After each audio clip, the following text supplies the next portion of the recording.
प्रिय भक्तों, मैं भगवान विष्णु आज आपके सामने एक महत्वपूर्ण संदेश लेकर आया हूं। यह संसार कर्म और संघर्ष से भरा है। हर व्यक्ति जीवन में सुख, शांति और समृद्धि की कामना करता है, लेकिन कई बार बाधाएं आपके मार्ग को अवरुद्ध कर देती हैं। जीवन में हर प्रकार की सफलता, धन और सुख पाने के लिए एक दिव्य मार्ग है, और वह है मेरा पवित्र मंत्र। यह मंत्र अत्यंत शक्तिशाली है। जो भी भक्त इस मंत्र का 108 बार श्रद्धा और विश्वास के साथ जाप करता है, उसे मेरे आशीर्वाद से हर प्रकार की बाधाओं से मुक्ति मिलेगी और वह हर उस चीज को प्राप्त करेगा जिसकी वह कामना करता है, चाहे वह धन हो, सफलता हो या मानसिक शांति। यह मंत्र न केवल आपको बाहरी सुख देता है, बल्कि आपके आंतरिक मन को भी शुद्ध करता है। अब मैं आपको विष्णु पुराण की एक कथा सुनाता हूं। एक समय की बात है जब धरती पर राक्षसों का अत्याचार बढ़ गया था और मनुष्य, देवता सभी परेशान हो गए थे। तब देवताओं ने मेरी शरण ली और मेरा आह्वान किया। मैंने उनकी प्रार्थना सुनी और नारायण रूप में प्रकट हुआ। मैंने उनके साथ मंत्रों का जाप किया और फिर अपनी दिव्य शक्ति से राक्षसों का नाश किया। यह शक्ति उन्हें मेरे मंत्र से मिली थी, जिसने हर बाधा को समाप्त कर दिया। प्रिय भक्तों, यह मंत्र कोई साधारण मंत्र नहीं है। यह ब्रह्मांड की दिव्य शक्तियों से जुड़ा हुआ है। जब आप इस मंत्र का 108 बार जाप करते हैं, तो मैं स्वयं आपके जीवन में प्रवेश करता हूं और आपकी हर कठिनाई को दूर करता हूं। चाहे वह धन की कमी हो, चाहे वह शारीरिक समस्या हो या मानसिक अशांति, मेरे इस पवित्र मंत्र का जाप करने से हर समस्या का समाधान होता है। और याद रखो, जहां मेरा नाम लिया जाता है, वहां मेरी अर्धांगिनी देवी लक्ष्मी भी प्रसन्न होती हैं। मां लक्ष्मी, जो धन और समृद्धि की देवी हैं, वे भी मेरे भक्तों पर अपनी कृपा बरसाती हैं। जब आप श्रद्धा से मेरा मंत्र जपते हैं, तो मां लक्ष्मी स्वयं आपके जीवन में धन और वैभव की वर्षा करती हैं। तो हे मेरे प्रिय भक्तों, अगर आप जीवन में सच्ची समृद्धि, शांति और सफलता पाना चाहते हैं, तो इस मंत्र का 108 बार जाप या श्रवण करें। यह मंत्र आपके जीवन की हर बाधा को समाप्त करेगा और आपके सभी सपनों को साकार करेगा। मैं आपसे वादा करता हूं, अगर आप इस मंत्र का सच्चे मन से जाप करेंगे, तो मैं स्वयं आपके जीवन में आऊंगा और आपको हर प्रकार की समृद्धि और आशीर्वाद प्रदान करूंगा। जब आप इस मंत्र का जाप करेंगे, तो आपके जीवन में अद्भुत परिवर्तन आएंगे। आपका स्वास्थ्य उत्तम होगा, आपके धन में वृद्धि होगी और आपको मानसिक शांति प्राप्त होगी। तो भक्तों, आज से ही मेरे इस मंत्र का 108 बार जाप या श्रवण करना शुरू करें। मेरा आशीर्वाद सदा आपके साथ रहेगा। और याद रखें, मां लक्ष्मी की कृपा भी उन्हीं पर होती है जो सच्चे मन से मेरा आह्वान करते हैं। आपके जीवन में धन, शांति और समृद्धि सदा बनी रहेगी। कृपा पाने के लिए वीडियो को लाइक करके चैनल को सब्सक्राइब जरूर करें और कमेंट में मेरा नाम लिखना न भूलें। मंत्र इस प्रकार है। शान्ताकारं भुजगशयनं पद्मनाभं सुरेशं विश्वाधारं गगनसदृशं मेघवर्णं शुभांगं लक्ष्मीकान्तं कमलनयनं योगिविधर्यानगम्यं वन्दे विष्णु भवभयहरं सर्वलोकैकनाथम्। शान्ताकारं भुजगशयनं पद्मनाभं सुरेशं विश्वाधारं गगनसदृशं मेघवर्णं शुभांगं लक्ष्मीकान्तं कमलनयनं योगिविधर्यानगम्यं वन्दे विष्णु भवभयहरं सर्वलोकैकनाथम्। शान्ताकारं भुजगशयनं पद्मनाभं सुरेशं विश्वाधारं गगनसदृशं मेघवर्णं शुभांगं लक्ष्मीकान्तं कमलनयनं योगिविधर्यानगम्यं वन्दे विष्णुं भवभयहरं सर्वलोकैकनाथम् शान्ताकारं भुजगशयनं पद्मनाभं सुरेशं विश्वाधारं गगनसदृशं मेघवर्णं शुभांगं लक्ष्मीकान्तं कमलनयनं योगिविधर्यानगम्यं वन्दे विष्णुं भवभयहरं सर्वलोकैकनाथम् शान्ताकारं भुजगशयनं पद्मनाभं सुरेशं विश्वाधारं गगनसदृशं मेघवर्णं शुभांगं लक्ष्मीकान्तं कमलनयनं योगिविधर्यानगम्यं वन्दे विष्णुं भवभयहरं सर्वलोकैकनाथम् शान्ताकारं भुजगशयनं पद्मनाभं सुरेशं विश्वाधारं गगनसदृशं मेघवर्णं शुभांगं लक्ष्मीकान्तं कमलनयनं योगिविधर्यानगम्यं वन्दे विष्णुं भवभयहरं सर्वलोकैकनाथम् शान्ताकारं भुजगशयनं पद्मनाभं सुरेशं विश्वाधारं गगनसदृशं मेघवर्णं शुभांगं लक्ष्मीकान्तं कमलनयनं योगिविधर्यानगम्यं वन्दे विष्णुं भवभयहरं सर्वलोकैकनाथम् शान्ताकारं भुजगशयनं पद्मनाभं सुरेशं विश्वाधारं गगनसदृशं मेघवर्णं शुभांगं लक्ष्मीकान्तं कमलनयनं योगिविधर्यानगम्यं वन्दे विष्णुं भवभयहरं सर्वलोकैकनाथम् शान्ताकारं भुजगशयनं पद्मनाभं सुरेशं विश्वाधारं गगनसदृशं मेघवर्णं शुभांगं लक्ष्मीकान्तं कमलनयनं योगिविधर्यानगम्यं वन्दे विष्णुं भवभयहरं सर्वलोकैकनाथम् शान्ताकारं भुजगशयनं पद्मनाभं सुरेशं विश्वाधारं गगनसदृशं मेघवर्णं शुभांगं लक्ष्मीकान्तं कमलनयनं योगिविधर्यानगम्यं वन्दे विष्णुं भवभयहरं सर्वलोकैकनाथम् शान्ताकारं भुजगशयनं पद्मनाभं सुरेशं विश्वाधारं गगनसदृशं मेघवर्णं शुभांगं लक्ष्मीकान्तं कमलनयनं योगिविधर्यानगम्यं वन्दे विष्णुं भवभयहरं सर्वलोकैकनाथम् शान्ताकारं भुजगशयनं पद्मनाभं सुरेशं विश्वाधारं गगनसदृशं मेघवर्णं शुभांगं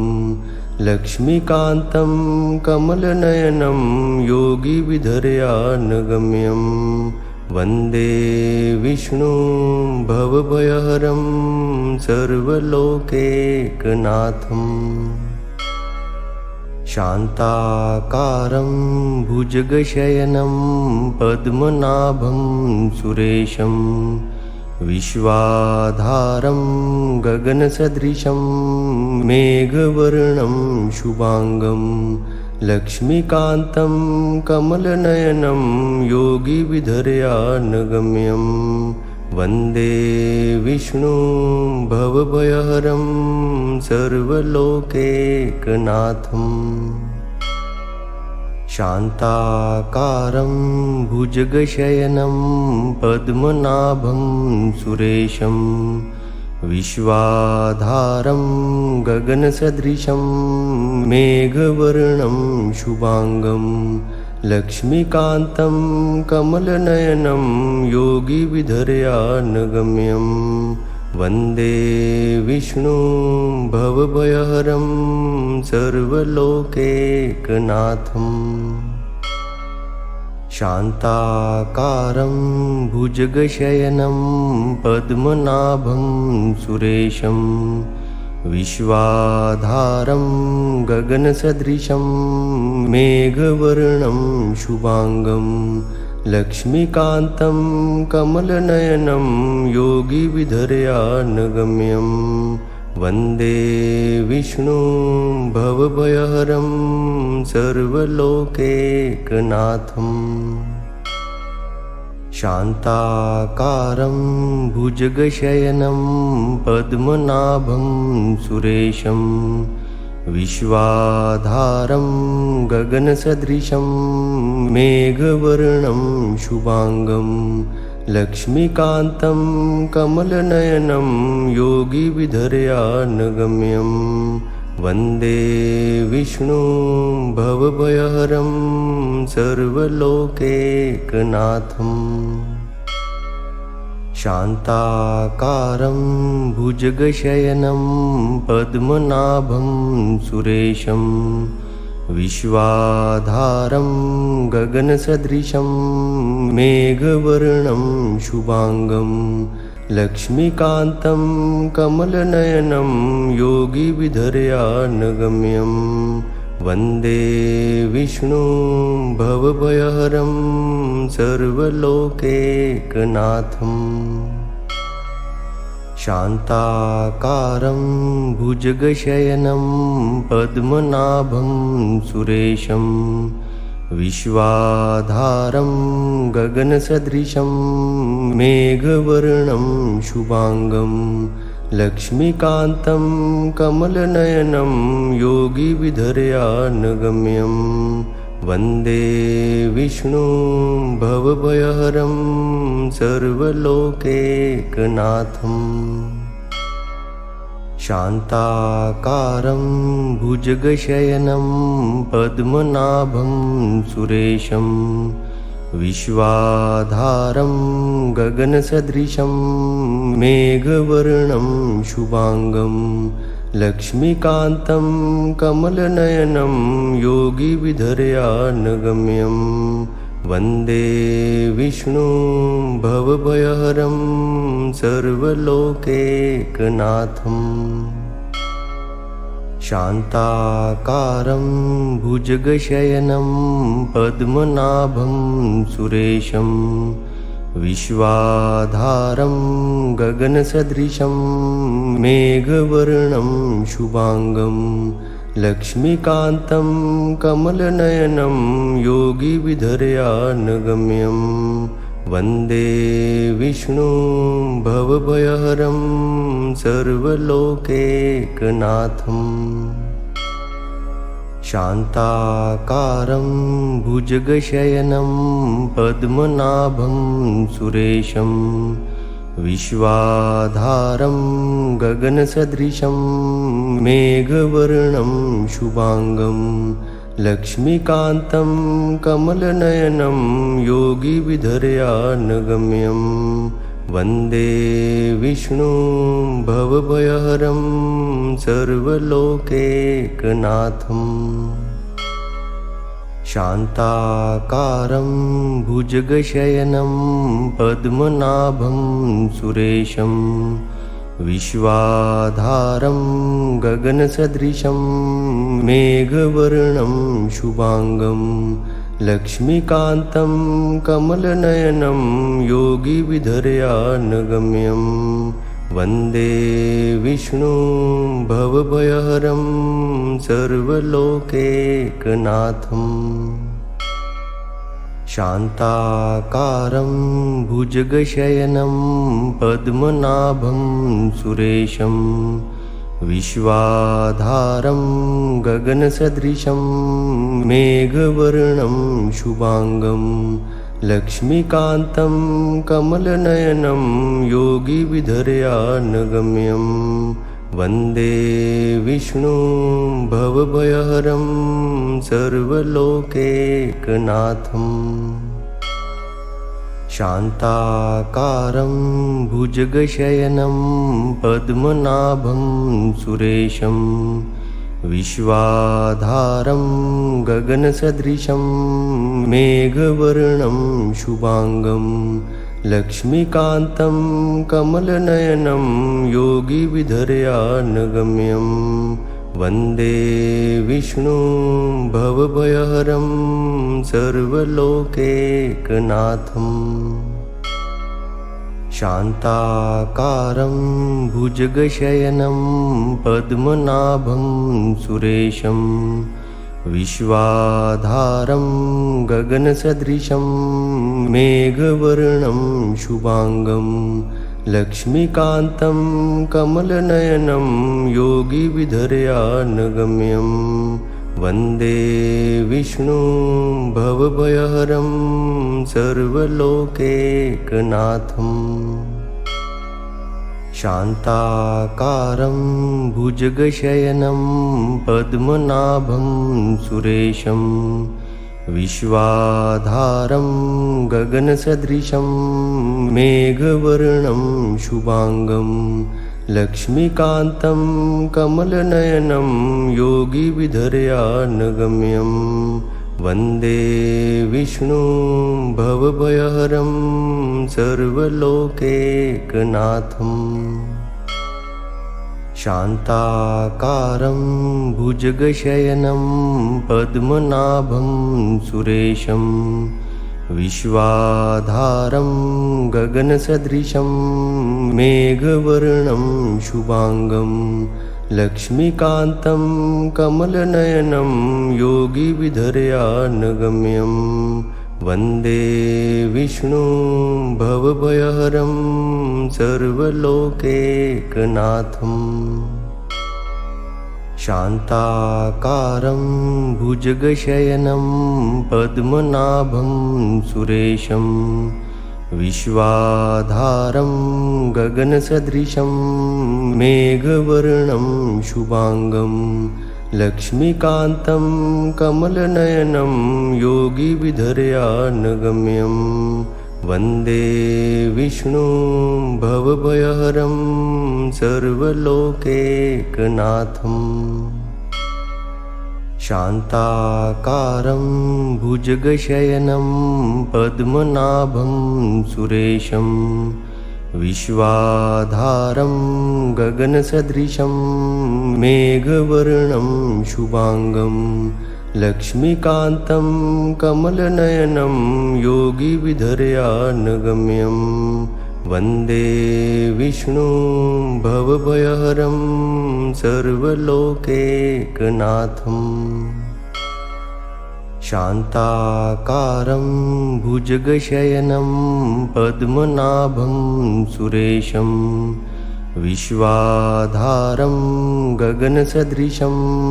मेघवर्णं शुभांगं लक्ष्मीकान्तं कमलनयनं योगिविधर्यानगम्यं वन्दे विष्णुं भवभयहरं सर्वलोकैकनाथम् शान्ताकारं भुजगशयनं पद्मनाभं सुरेशं विश्वाधारं गगनसदृशं मेघवर्णं शुभांगं लक्ष्मीकान्तं कमलनयनं योगिविधर्यानगम्यं वन्दे विष्णुं भवभयहरं सर्वलोकैकनाथम् शान्ताकारं भुजगशयनं पद्मनाभं सुरेशं विश्वाधारं गगनसदृशं मेघवर्णं शुभांगं लक्ष्मीकान्तं कमलनयनं योगिविधर्यानगम्यं वन्दे विष्णुं भवभयहरं सर्वलोकैकनाथम् शान्ताकारं भुजगशयनं पद्मनाभं सुरेशं विश्वाधारं गगनसदृशं मेघवर्णं शुभांगं लक्ष्मीकान्तं कमलनयनं योगिविधर्यानगम्यं वन्दे विष्णुं भवभयहरं सर्वलोकैकनाथम् शान्ताकारं भुजगशयनं पद्मनाभं सुरेशं विश्वाधारं गगनसदृशं मेघवर्णं शुभांगं लक्ष्मीकान्तं कमलनयनं योगिविधर्यानगम्यं वन्दे विष्णुं भवभयहरं सर्वलोकैकनाथम् शान्ताकारं भुजगशयनं पद्मनाभं सुरेशं विश्वाधारं गगनसदृशं मेघवर्णं शुभांगं लक्ष्मीकान्तं कमलनयनं योगिविधर्यानगम्यं वन्दे विष्णुं भवभयहरं सर्वलोकैकनाथम् शान्ताकारं भुजगशयनं पद्मनाभं सुरेशं विश्वाधारं गगनसदृशं मेघवर्णं शुभांगं लक्ष्मीकान्तं कमलनयनं योगिविधर्यानगम्यं वन्दे विष्णुं भवभयहरं सर्वलोकैकनाथम् शान्ताकारं भुजगशयनं पद्मनाभं सुरेशं विश्वाधारं गगनसदृशं मेघवर्णं शुभांगं लक्ष्मीकान्तं कमलनयनं योगिविधर्यानगम्यं वन्दे विष्णुं भवभयहरं सर्वलोकैकनाथम् शान्ताकारं भुजगशयनं पद्मनाभं सुरेशं विश्वाधारं गगनसदृशं मेघवर्णं शुभांगं लक्ष्मीकान्तं कमलनयनं योगिविधर्यानगम्यं वन्दे विष्णुं भवभयहरं सर्वलोकैकनाथम् शान्ताकारं भुजगशयनं पद्मनाभं सुरेशं विश्वाधारं गगनसदृशं मेघवर्णं शुभांगं लक्ष्मीकान्तं कमलनयनं योगिविधर्यानगम्यं वन्दे विष्णुं भवभयहरं सर्वलोकैकनाथम् शान्ताकारं भुजगशयनं पद्मनाभं सुरेशं विश्वाधारं गगनसदृशं मेघवर्णं शुभांगं लक्ष्मीकान्तं कमलनयनं योगिविधर्यानगम्यं वन्दे विष्णुं भवभयहरं सर्वलोकैकनाथम् शान्ताकारं भुजगशयनं पद्मनाभं सुरेशं विश्वाधारं गगनसदृशं मेघवर्णं शुभांगं लक्ष्मीकान्तं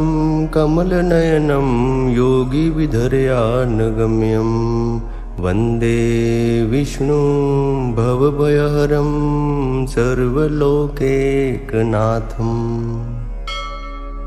शान्ताकारं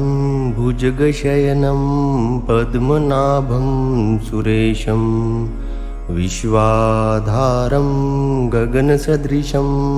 मेघवर्णं शुभांगं लक्ष्मीकान्तं कमलनयनं योगिविधर्यानगम्यं वन्दे विष्णुं भवभयहरं सर्वलोकैकनाथम् शान्ताकारं भुजगशयनं पद्मनाभं सुरेशं विश्वाधारं गगनसदृशं मेघवर्णं शुभांगं लक्ष्मीकान्तं कमलनयनं योगिविधर्यानगम्यं वन्दे विष्णुं भवभयहरं सर्वलोकैकनाथम् शान्ताकारं भुजगशयनं पद्मनाभं सुरेशं विश्वाधारं गगनसदृशं मेघवर्णं शुभांगं लक्ष्मीकान्तं कमलनयनं योगिविधर्यानगम्यं वन्दे विष्णुं भवभयहरं सर्वलोकैकनाथम् शान्ताकारं भुजगशयनं पद्मनाभं सुरेशं विश्वाधारं गगनसदृशं मेघवर्णं शुभांगं लक्ष्मीकान्तं कमलनयनं योगिविधर्यानगम्यं वन्दे विष्णुं भवभयहरं सर्वलोकैकनाथम् शान्ताकारं भुजगशयनं पद्मनाभं सुरेशं विश्वाधारं गगनसदृशं मेघवर्णं शुभांगं लक्ष्मीकान्तं कमलनयनं योगिविधर्यानगम्यं वन्दे विष्णुं भवभयहरं सर्वलोकैकनाथम् शान्ताकारं भुजगशयनं पद्मनाभं सुरेशं विश्वाधारं गगनसदृशं मेघवर्णं शुभांगं लक्ष्मीकान्तं कमलनयनं योगिविधर्यानगम्यं वन्दे विष्णुं भवभयहरं सर्वलोकैकनाथम् शान्ताकारं भुजगशयनं पद्मनाभं सुरेशं विश्वाधारं गगनसदृशं मेघवर्णं शुभांगं लक्ष्मीकान्तं कमलनयनं योगिविधर्यानगम्यं वन्दे विष्णुं भवभयहरं सर्वलोकैकनाथम् शान्ताकारं भुजगशयनं पद्मनाभं सुरेशं विश्वाधारं गगनसदृशं मेघवर्णं शुभांगं लक्ष्मीकान्तं कमलनयनं योगिविधर्यानगम्यं वन्दे विष्णुं भवभयहरं सर्वलोकैकनाथम् शान्ताकारं भुजगशयनं पद्मनाभं सुरेशं विश्वाधारं गगनसदृशं मेघवर्णं शुभांगं लक्ष्मीकान्तं कमलनयनं योगिविधर्यानगम्यं वन्दे विष्णुं भवभयहरं सर्वलोकैकनाथम् शान्ताकारं भुजगशयनं पद्मनाभं सुरेशं विश्वाधारं गगनसदृशं मेघवर्णं शुभांगं लक्ष्मीकान्तं कमलनयनं योगिविधर्यानगम्यं वन्दे विष्णुं भवभयहरं सर्वलोकैकनाथम् शान्ताकारं भुजगशयनं पद्मनाभं सुरेशं विश्वाधारं गगनसदृशं मेघवर्णं शुभांगं लक्ष्मीकान्तं कमलनयनं योगिविधर्यानगम्यं वन्दे विष्णुं भवभयहरं सर्वलोकैकनाथम् शान्ताकारं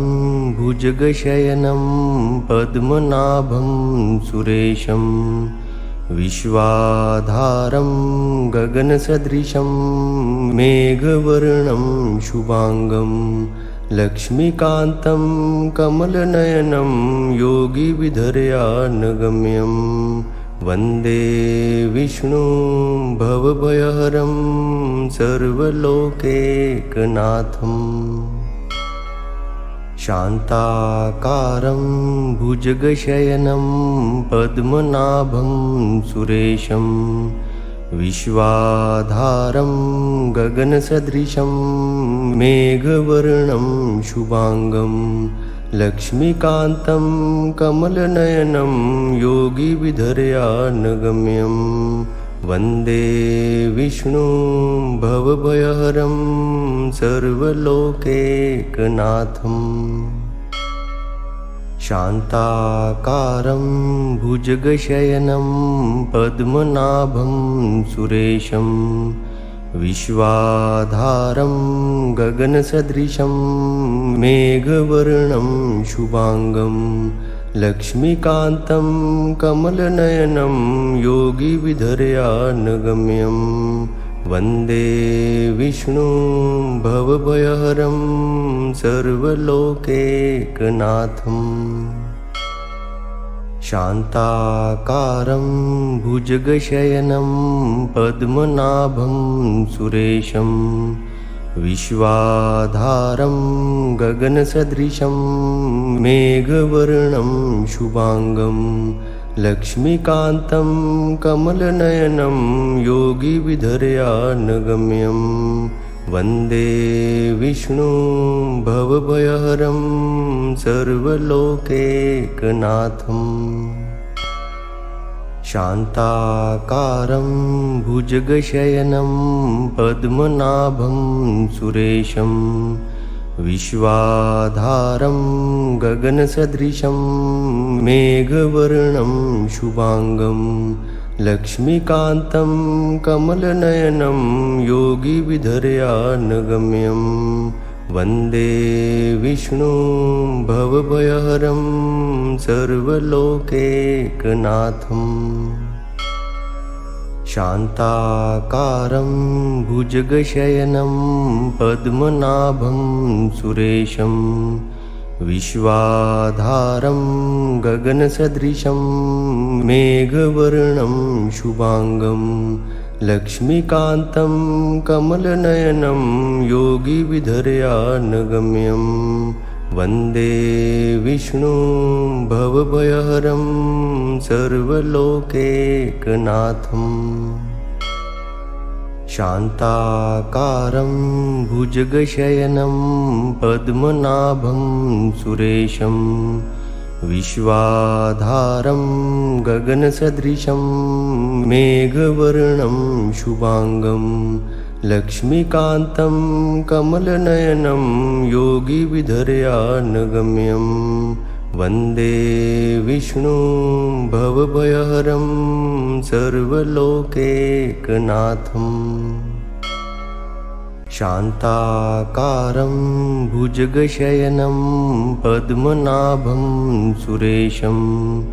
विश्वाधारं गगनसदृशं मेघवर्णं शुभांगं लक्ष्मीकान्तं कमलनयनं योगिविधर्यानगम्यं वन्दे विष्णुं भवभयहरं सर्वलोकैकनाथम् शान्ताकारं भुजगशयनं पद्मनाभं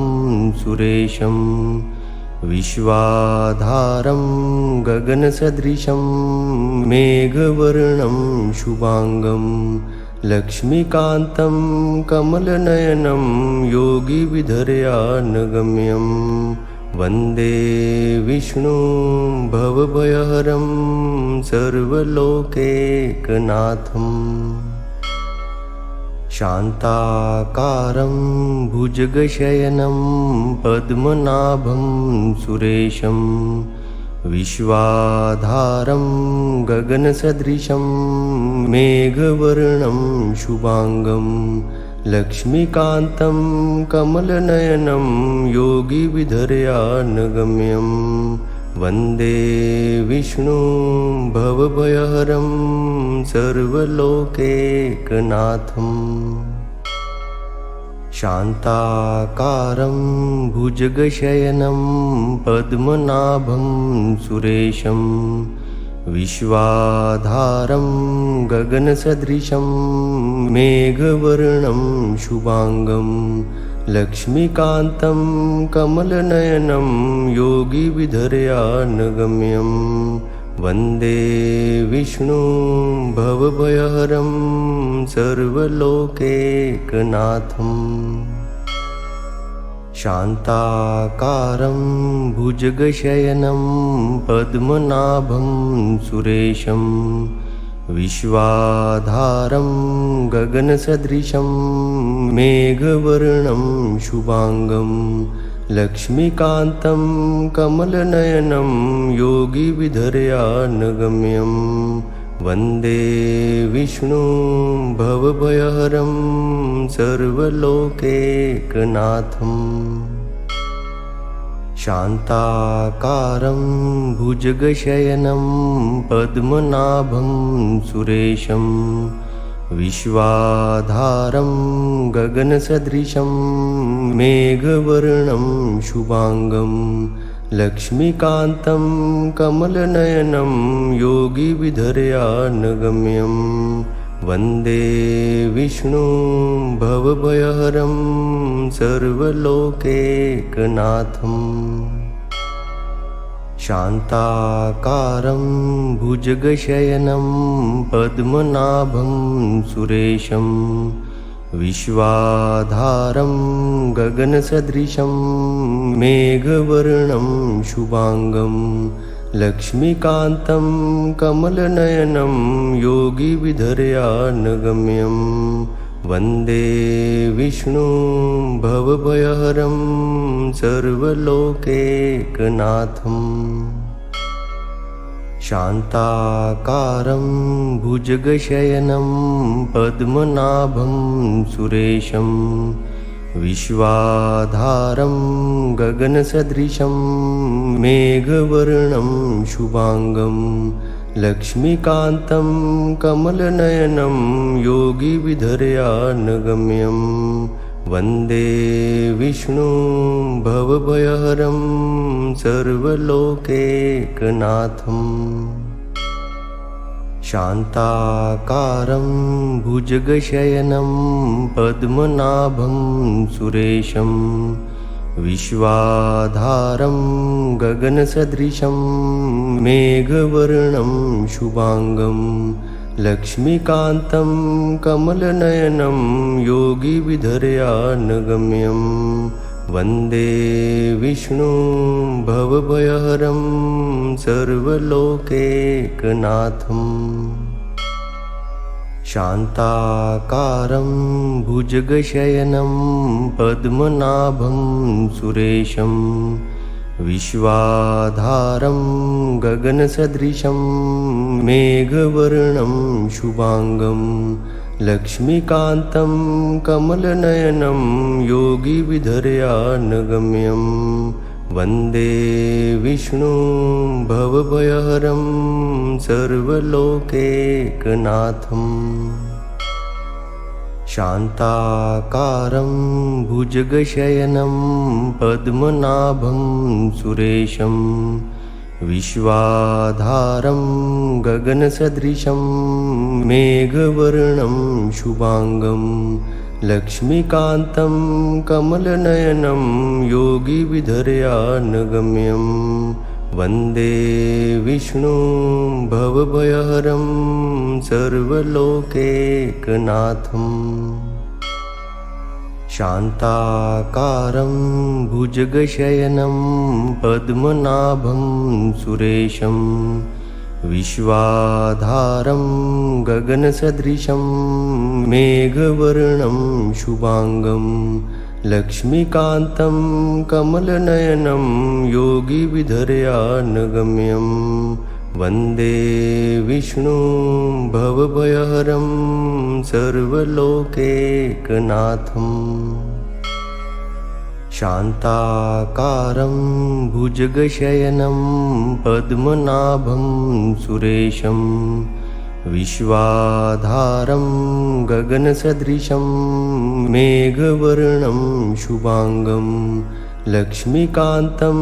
कमलनयनं योगिविधर्यानगम्यं वन्दे विष्णुं भवभयहरं सर्वलोकैकनाथम् शान्ताकारं भुजगशयनं पद्मनाभं सुरेशं विश्वाधारं गगनसदृशं मेघवर्णं शुभांगं लक्ष्मीकान्तं कमलनयनं योगिविधर्यानगम्यं वन्दे विष्णुं भवभयहरं सर्वलोकैकनाथम् शान्ताकारं भुजगशयनं पद्मनाभं सुरेशं विश्वाधारं गगनसदृशं मेघवर्णं शुभांगं लक्ष्मीकान्तं कमलनयनं योगिविधर्यानगम्यं वन्दे विष्णुं भवभयहरं सर्वलोकैकनाथम् शान्ताकारं भुजगशयनं पद्मनाभं सुरेशं विश्वाधारं गगनसदृशं मेघवर्णं शुभांगं लक्ष्मीकान्तं कमलनयनं योगिविधर्यानगम्यं वन्दे विष्णुं भवभयहरं सर्वलोकैकनाथम् शान्ताकारं भुजगशयनं पद्मनाभं सुरेशं विश्वाधारं गगनसदृशं मेघवर्णं शुभांगं लक्ष्मीकान्तं कमलनयनं योगिविधर्यानगम्यं वन्दे विष्णुं भवभयहरं सर्वलोकैकनाथम् शान्ताकारं भुजगशयनं पद्मनाभं सुरेशं विश्वाधारं गगनसदृशं मेघवर्णं शुभांगं लक्ष्मीकान्तं कमलनयनं योगिविधर्यानगम्यं वन्दे विष्णुं भवभयहरं सर्वलोकैकनाथम् शान्ताकारं भुजगशयनं पद्मनाभं सुरेशं विश्वाधारं गगनसदृशं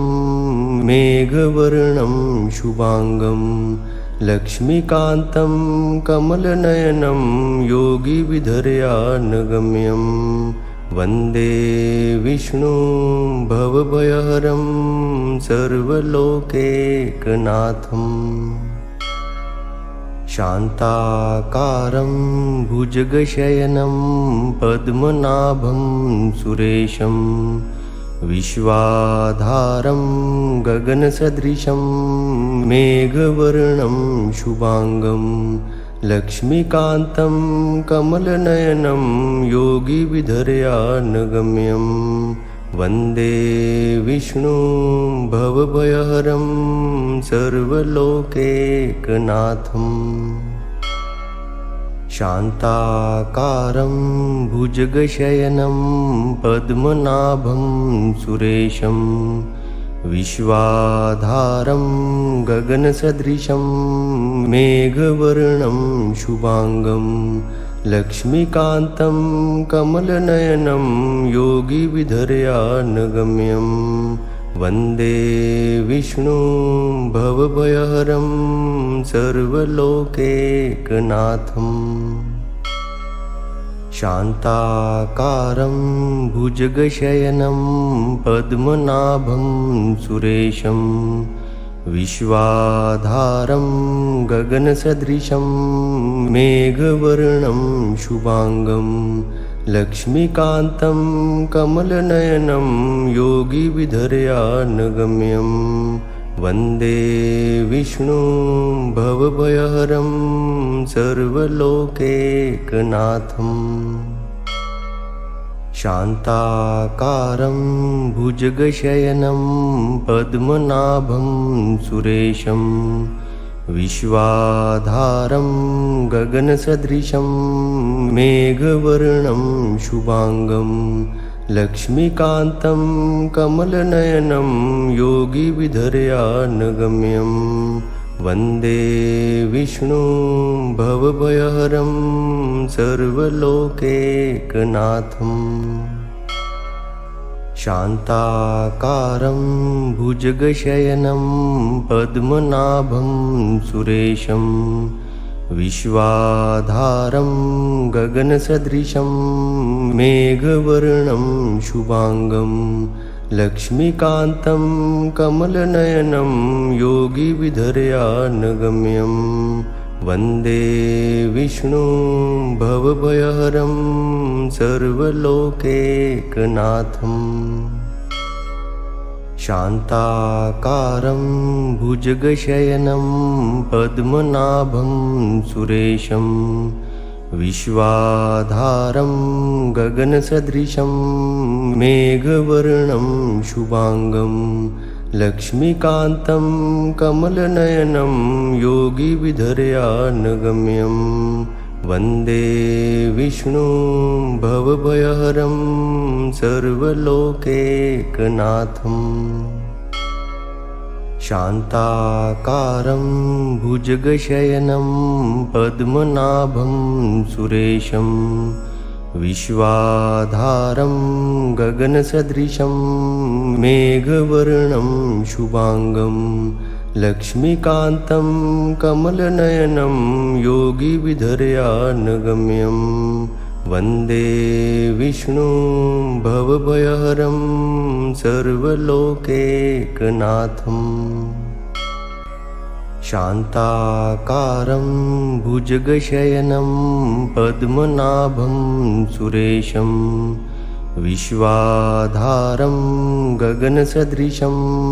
मेघवर्णं शुभांगं लक्ष्मीकान्तं कमलनयनं योगिविधर्यानगम्यं वन्दे विष्णुं भवभयहरं सर्वलोकैकनाथम् शान्ताकारं भुजगशयनं पद्मनाभं सुरेशं विश्वाधारं गगनसदृशं मेघवर्णं शुभांगं लक्ष्मीकान्तं कमलनयनं योगिविधर्यानगम्यं वन्दे विष्णुं भवभयहरं सर्वलोकैकनाथम् शान्ताकारं भुजगशयनं पद्मनाभं सुरेशं विश्वाधारं गगनसदृशं मेघवर्णं शुभांगं लक्ष्मीकान्तं कमलनयनं योगिविधर्यानगम्यं वन्दे विष्णुं भवभयहरं सर्वलोकैकनाथम्